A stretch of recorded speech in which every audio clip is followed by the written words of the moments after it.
kai to muna manyan yara a garin amma ba mu da abin da za mu samu naira ɗaya. Bari kawai, ai yanzu garin ne sai a hankali. Yanzu ba ka da wata hanya da za a samu kuɗi. Yanzu da ina da hanya da tuni ban doke Dangote na wuce ba. Ni fa na fara tunanin kai ne kake kogawan bakin talauci. Da kafin na san ka bana rasa na kashewa. Amma tun da na haɗu da kai, sai na rayuwa ta sauya. Kai karkare na ma hankali ma. Kullum ba gidan mu nake kai ka kake cin abinci. To abincin gidan naku har wani daɗi ne da shi. Abincin da ko magi babu. Amma a haka kake ci ai. Kai tunda muke zuwa gidan tunda muke da kai ka taba kai mu gidan ku ne mun je mun ci abinci. Ai da na kai ka gidan mu wanda na tafi da saboda tsabar satar da kake yi mutane. A gari. Hello Oga.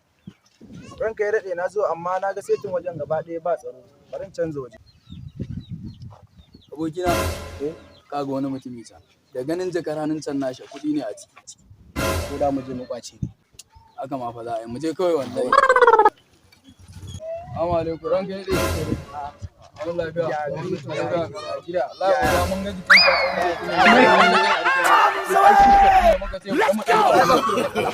No. Hello ranka ya daɗe.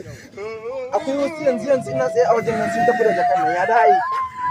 Okay to shikenan ka sa a tare su akwai wani mai jan riga da wani mai fara.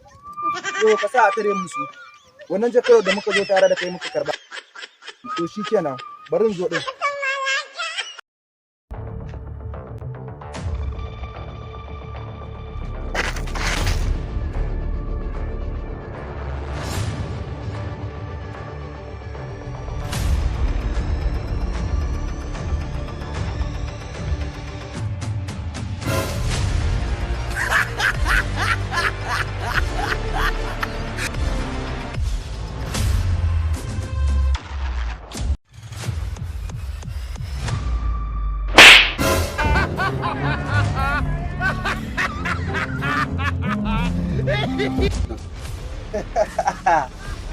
Kura tunanin kun gudu kun cinye jakar ke da Allah.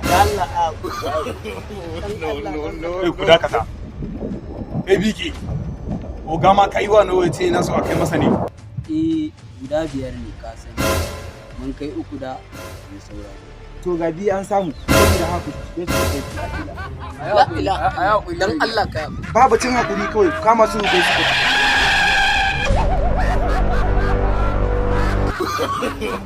No.